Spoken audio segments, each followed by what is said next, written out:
Hello, heroines. This is Alex. Welcome back. Today, I have the pleasure of bringing on board and bringing to you the lovely, the one, the only Jessica Mathabatha. Jessica, how are you? Hi, Alex. I am doing great, thank you. And thank you for having me on your platform. Oh, my pleasure. So, I wanted to bring Jessica on board because she talks about really kind of rediscovering your voice.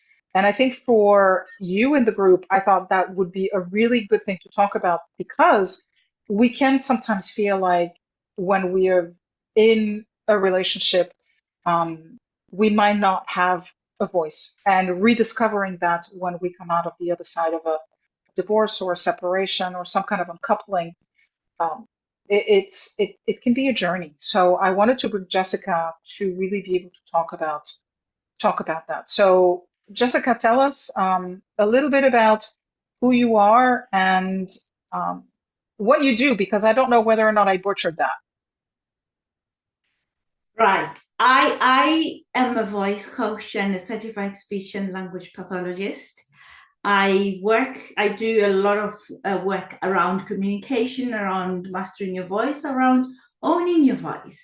Because what you've just mentioned there is so important. A lot of my clients, a lot of the people that I see have, in a way, whether it's in a relationship, whether it's in a personal relationship, or whether it's in their businesses, some of them hold back because they don't feel their story matters.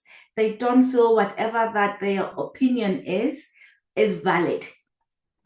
And as a result, they spend quite a lot of time in relationships or in a workplace where they are unhappy because they hold back so much, and it destroys the relationship. Because when it destroys the relationship with yourself, because when you're sitting there every time kicking, oh, I should have this, I could have said this, oh, why did they do this to me, oh damn, why did I keep quiet about that, and that, the first thing that does is it really takes away that confidence in you.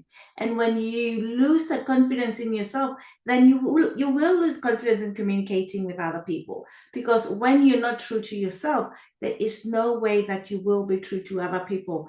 Your relationship with other people will be really based on something that is not solid. So it's really important to own our voices and really stand in our truth.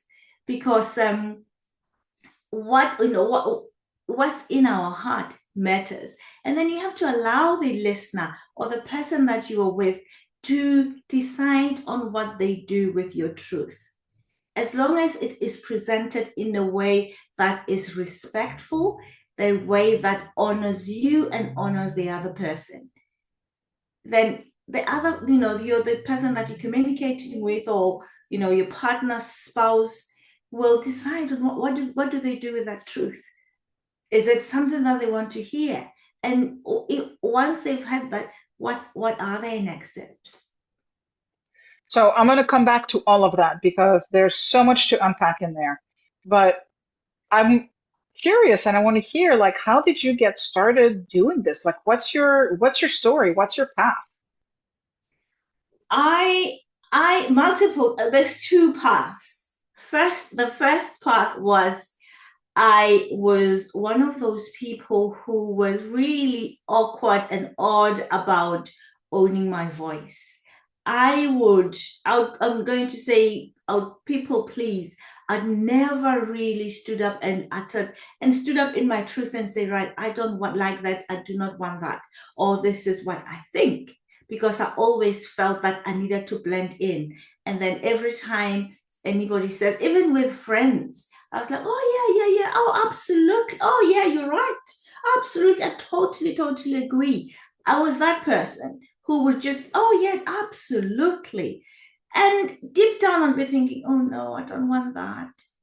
And that was destroying me inside, because I would agree to things that I did not want to do, and then do them, and then after that kick myself and going, I don't want to do this. Or I'll just kind of really be hiding. I would agree to something, and then Not go and like, oh no, I'm not feeling well. Oh, my tummy this. Make excuses when I actually could have just given the truth and allow that person to make a decision based on my truth. So that was me in the workplace with friends. And I took that even with my like intimate personal relationships because I was that person. I was that really nice, partner, girlfriend who was, oh yes, darling. Oh, absolutely. Oh yes, my love. I was just that person who was always so understanding. And I used to pride myself as I'm really flexible. I'm so understanding. And what I was hiding there was that I wasn't speaking my truth and allowed people to make decisions for me. And I'll just go with that. And even when I hated it, I'll just, oh yes, darling. Oh, as long as you, oh, whatever. I'm really flexible. I'm really cool with it. So I just want you to know you are not alone because I've been down that path as well. And I just want to honor you for how far you've come because look at you. You're on camera talking to however many people, and that's freaking awesome. Thank you. Really appreciate that. It's taken years of training. Yeah, I can imagine because I know it's taken me quite a while too, and there's still times where I have to catch myself. So yeah. Absolutely, because there's times where I have to kind of really say, right, like moments where people will say something and I would go back into the old self where I would like, oh, not say, and then I'll snap out of it, go, no, you don't agree with this. Say something as long as it's respectful, but you have to speak your truth. People need to know what you think, and it's a, people. It's a people need to make decisions based on what you say. Speak your truth, and you'll never have to lie again. And what I love about that is it reminds me of the quote that I've heard that says, "You are not responsible for other people's emotions."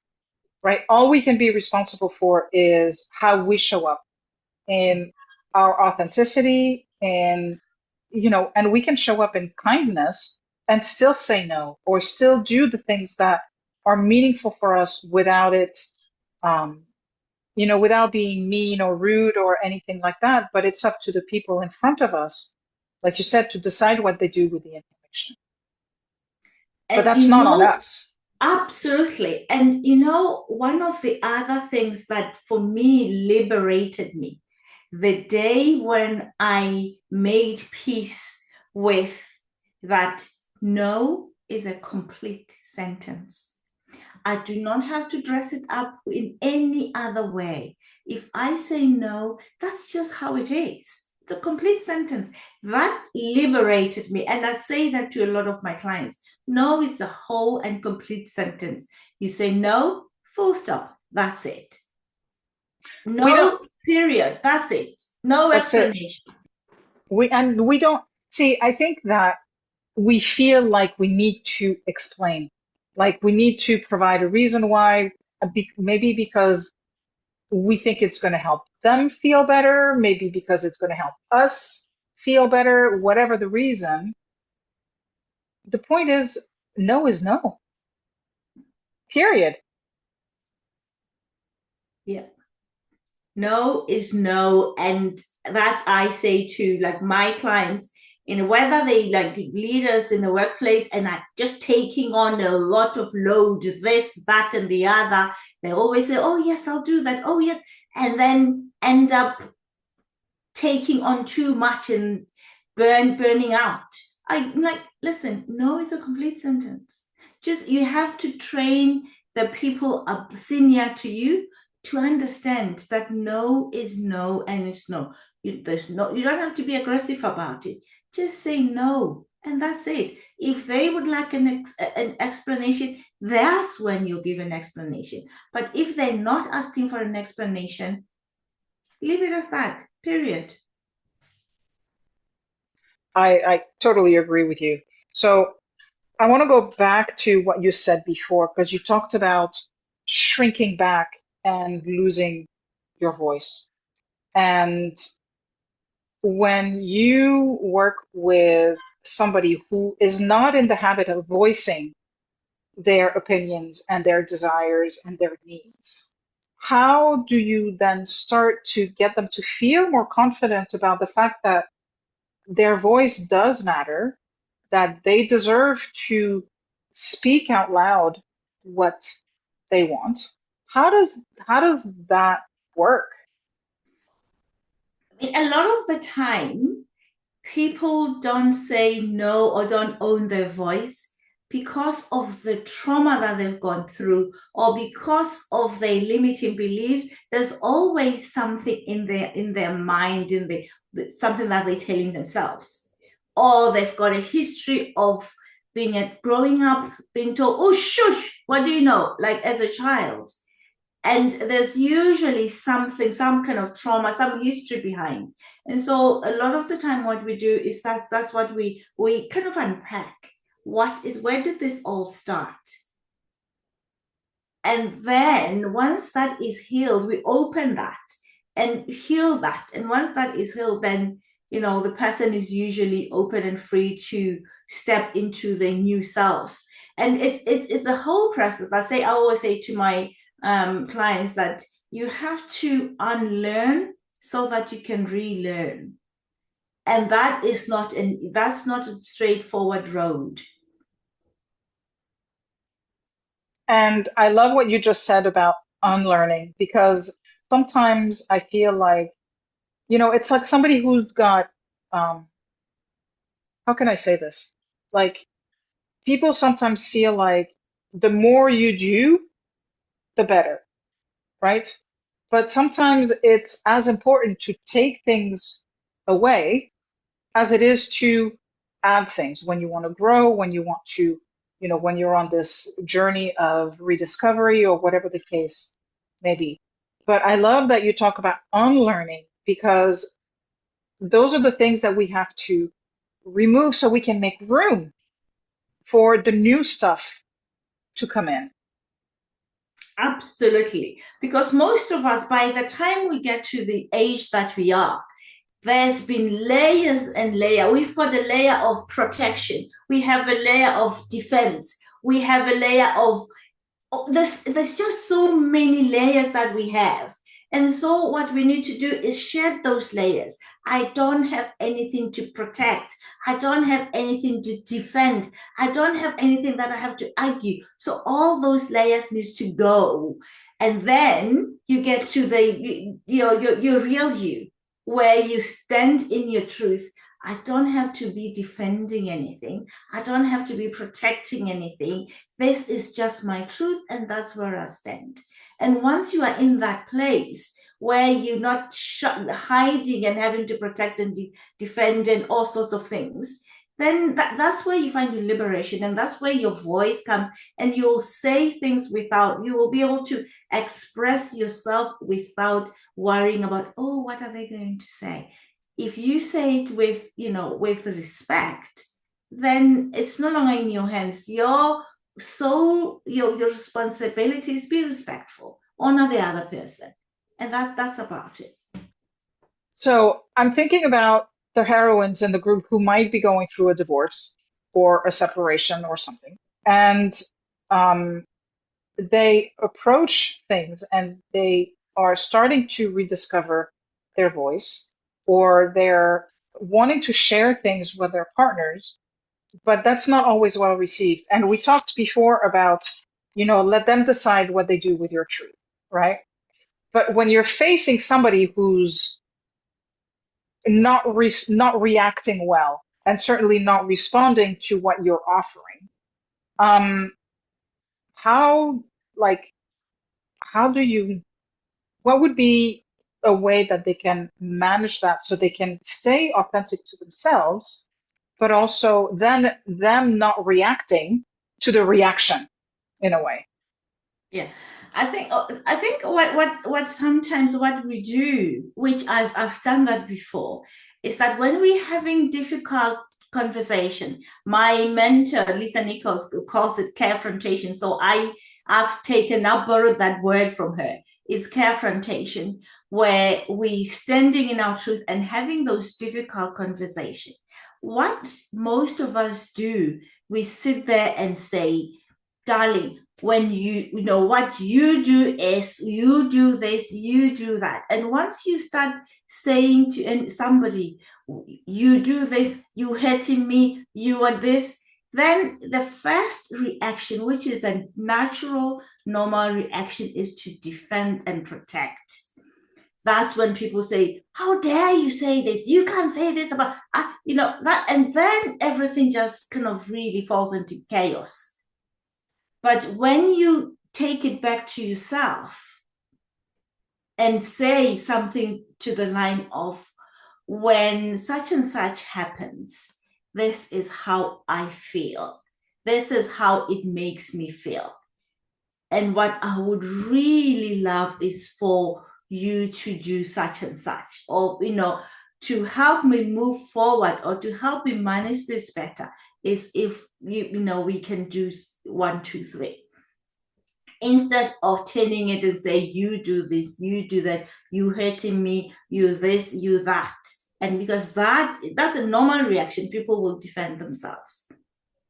It's about diffusing the situation before the situation actually happens, right? Because Absolutely.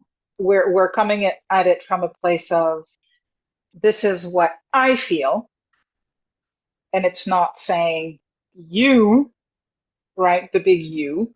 It's more like, okay, I own that this is how I feel. How do we fix this? Right? Absolutely. Yeah. Absolutely. It's just how you're not even bringing them in. It's how I feel. And that it's not longer saying to the other person, you are in the wrong. But it's saying, this is how I'm owning my feeling, and I'm owning my emotion. And so let's kind of work around this, so that we can, the goal or the outcome is a different emotion. Yeah, I can totally, that totally agrees with how I see the world. So, what's been, because we all have a story or two or more of heartbreak in our life, whether it's dissolution of a marriage or the end of a long-term relationship. Um, and they're always lessons. I noticed after I went through my divorce that there was a gift in there, and I had a choice to either take the gift and run or ignore the gift that was there. So what were some of your lessons from, past heartbreaks, let's say, that you've carried forward into who you are today and how you interact with partners? I remember when I think I was in my 20s. Yes, I was in my 20s. And it was when you're that young, sometimes you think, oh, that's the one. And I had met that's the one. And at that point, I was blindsided by love and everything else. And what I did not see was that intense level of coercion and abuse. It wasn't physical, but there was those comments here and there, which happened a lot more often than desired. And now looking back, I see that actually that was when I was in it, I didn't see it as an abusive relationship. But when I came out of it, I'm like, oh, actually, there was a lot of coercion there. There was a lot of, emotional abuse, blackmailing, and all that kind of things. And what I learned from that relationship, and what I allowed that person to do, was that I look back now and think, you know what? To an extent, I allowed them to do that because I didn't really challenge it when it was happening. I didn't like some of it. And I would look at myself and think, oh, maybe I was wrong. I blame myself a lot. And now I look back and think, I wasn't in the wrong. He was just very controlling. And I look at that now thinking, you know what? I am, in a way, I can look back and be angry about it, but I choose not to be angry. But look at it and think, right, it has just now taught me to just stay in my truth. Stay in my truth. And if there's anything in the slightest that I do not like, we have to sit down and talk about it. And if we can come to a resolution that is we're both happy with, then it's not going to work. So now I put everything out there. We have to talk about things up front. Yeah. I think it's important too because like you were saying before, we don't want to lose ourselves, right? And when we don't speak up, we don't own our voice, right? That's what happens is that little by little, we start to shrink and we start to, play small and we start to defer to the other person. And and when you come out of a relationship after you've had whatever epiphany, or even if it's been forced upon you, it's like, okay, well, now who am I? Right? Like we really tend to lose ourselves, or it's possible to really lose yourself in in a relationship. So I love what you said about just owning your truth and speaking it into existence. Oh, absolutely. Because I think during that, when I was in that relationship, there were so many things that I was actually ignoring. The red Mm. flags, they were as big as the mountain, but I was choosing to ignore and not really talk about it with friends. I'll be with friends and I'll be talking, oh, it's so rosy, rosy, everything is and then, but there were massive red flags, huge, that I chose to ignore. Like looking back now, I was like, they were there, the red flags were there, but I chose to ignore them because I was just blindsided. I thought, oh, my relationship is so fun. No, it wasn't. It wasn't. I was seeing everything with rose tinted glasses because I wanted things to be in a certain way, and they were not. They were going the opposite. Yeah. And I completely relate to what you're saying because I know in my marriage, I thought that to be a good partner meant to not voice disagreements, right? That like everything had to be okay and I had to smooth everything over and all of those things. And that's like when you think about it, because I was fearful of how he would react and that maybe that would break us up, right? And what broke us up was the fact that I didn't speak up, right? So not owning my voice is actually what broke the relationship. Yeah.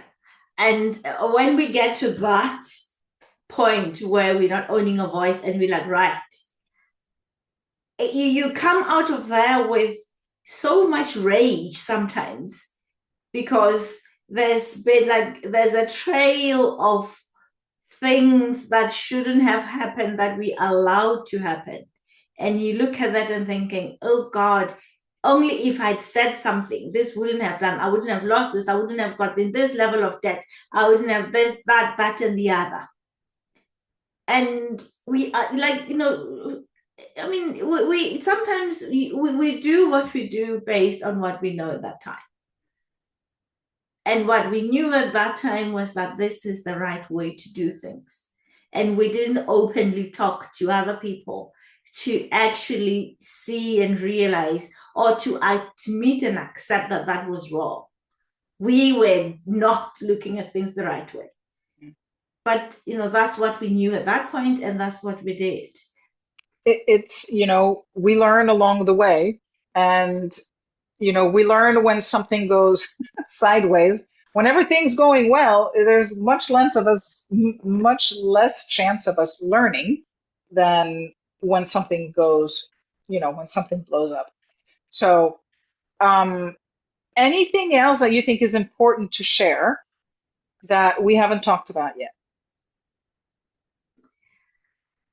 I mean, we've talked about most things, but one thing that I always say, which I've already mentioned, is it is so important for us to, in order to have our joy, our happiness, the first person that we have to honor is ourselves.